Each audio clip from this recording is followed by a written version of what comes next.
On that note, let's bring in our panel. Skyping in from Washington, D.C., Rabin-Havt, host of The Agenda on Sirius XM Radio and a former aide to Senate Majority Leader Reid. And from our South Florida Newsmax newsroom, the managing editor of the Shark Tank political blog, Javier Manjarres. Gentlemen, welcome. Ari, we talked about it. It was going to be a tough row to hoe for Mary Landrieu. Soon she will be out of the U.S. Senate. What does that mean for the future of the Democratic Party in the South? I mean, I don't think there's much of one at the moment. I think, you've seen a shift in the South starting in 1968 and moving since then. And I think legitimately places like Louisiana, Mississippi, and Arkansas are going to be increasingly hard for Democrats to win. And this shows that. I don't think anybody expected Mary Landrieu to win that runoff. I think everybody kind of wrote that off the day after Election Day, and this is just confirming what everybody knew. Now, Javier, correct me if I'm wrong, but with the defeat of Mary Landrieu, there is no senator from the South who is affiliated with the Democratic Party any longer. You're not Bill Nelson from Florida? Well, that's true. There is Bill Nelson. Right. Yes, thank you. Look, you're copping a plea for the Democrats. It was a clever ploy on my part. Okay, yes, there is Senator Nelson there. There is Senator Nelson. Look, people thought the same thing of Mary Landrieu. She was going on her fourth term. I think there's room for the Democrats here. And again, I think the bigger issue for the Republicans moving forward, especially in 2016, is how well they can control the power that's been bestowed upon them with this majority now in the Senate. And are they going to screw the pooch? Are they going to lose? Are they going to be able to retain these seats or pick up more? I think there's always room for Democrats or Republicans, depending on what the time is, to pick up seats from the other party. So I wouldn't count the Democrats out in the least. Looking back at the Landrieu campaign, was this in essence, Javier, just a referendum on President Obama? Yeah, absolutely. The whole election was. This is a anti-Obama election, just like back in 2008. It was an anti-Bush election. People voted for Obama because of what they perceived Bush as being. Again, this was a referendum on Obama. Look, we don't know what's going to happen in 2016. You never know. Maybe a referendum on Republicans. Like I said, if they fail to lead how they said they're going to lead in the next couple of years. Well, let me ask Ari about the prospects for the Democrats. Soon your old boss goes from being Senate Majority Leader to Senate Minority Leader. In the minute and a half remaining, will he rue the day that they streamlined Senate procedures and went for the so-called nuclear option? Well, I don't think over the next 2 years it matters because it only applies to executive nominations, et cetera. So over the next 2 years, that really doesn't come into play.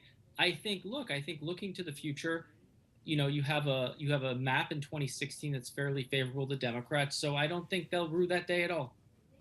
Well, the situation is a challenge. Javier, you mentioned the fact that politics can swing back and forth much like a pendulum. In the minute that remains, what about the situation involving amnesty? You've got Ted Cruz and some others, Jeff Sessions of Alabama, holding tough right there. But with what's going on in the House and what seems to be a capitulation, does that create problems for those Senate seats in 2016 that'll be up for Republicans? I think it'll pose problems for any seats. Even some of these House seats are up in 2016, or all the House seats are up in 2016. Look, this issue, Americans are against illegal immigration from their immigration reform, but again, anyone who supports illegal immigration or amnesty or the president's executive orders is going to have a tough go at it in their next upcoming election. Final 15 seconds to you, Ari. Very quickly, your thoughts on that.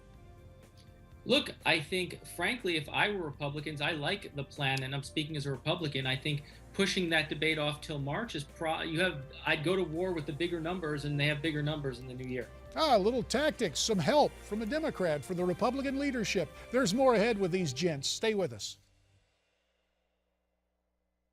Let's continue our conversation with Rabin-Havt, the host of The Agenda on Sirius XM Radio and a former aide to Senate Majority Leader Reid, and Javier Manjarres, the managing editor of the Shark Tank political blog. Gentlemen, the report being released by the Senate with the Democrat majority saying that the CIA misled the Bush White House about the use of interrogation techniques that some in the press are shorthanding as torture. Ari, we just had General Michael Hayden on this program. He was very concerned about the release of this report, what it would mean for our allies, and I asked him point blank, did the CIA mislead George W. Bush? And his answer was unequivocally no. The agency did not mislead President Bush. Why the public release of this report, Ari? Look, I think it's really important to have in a democracy all agencies of government at some point reviewed. This has been an exceedingly careful process. It's not, the full report's not being released, first of all. It's a executive summary of a 6,000-page report, and the executive summary itself has been heavily redacted.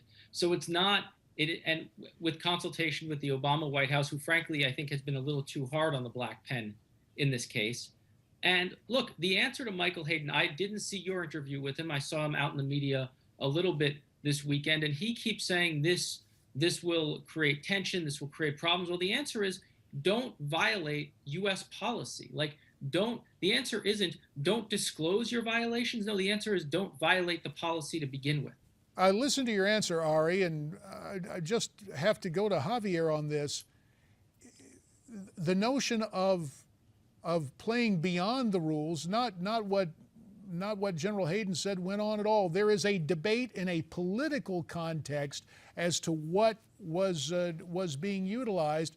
And Javier, the timing on this seems to be first, last, and totally political on the part of the Senate Democrats. But isn't that always the case with the Senate Democrats? Look, I want to know if Ari supports us being more respectful to our enemies, including these Islamic terrorists in the Middle East. Look, this release of this report, even if it's been heavily redacted, is a mistake. All it's going to do is compromise the national security of the United States of America. It's going to put a lot more people, Americans, in harm's way. It's a mistake. And for what, like you said, this is political. There's a reason why it's coming out now, post-election, moving forward to detract, to just make Americans not think of what the pressing issues are moving forward. The immigration reform, Obamacare has been a disaster. Look, tomorrow morning, Gruber's going to be speaking, testifying in the House regarding Obamacare. I expect him to plead the fifth because this CIA report is going to push away from this, going to move the conversation away from those pressing issues, and it's all political.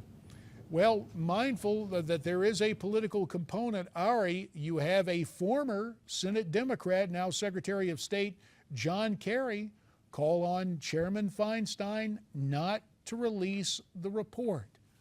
Why are Senate Democrats moving ahead? I think the executive branch, and look, Barack Obama has stood in the way of this report's release, and I think he's been wrong about that.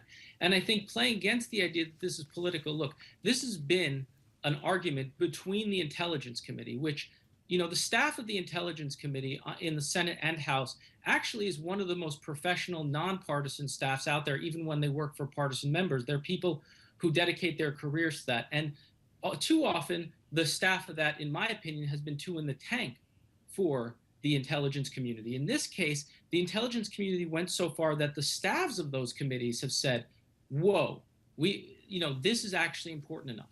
So I actually don't think this is political. And the fact that also, by the way, note that the CIA violated the Constitution, something that we should all be concerned about, and spied on members of the United States Senate staff while they were constructing this report is really problematic.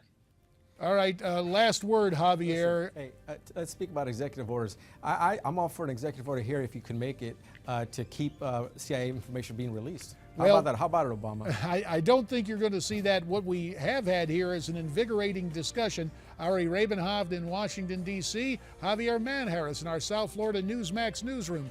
Gentlemen, thank you very much, and we'll be right back.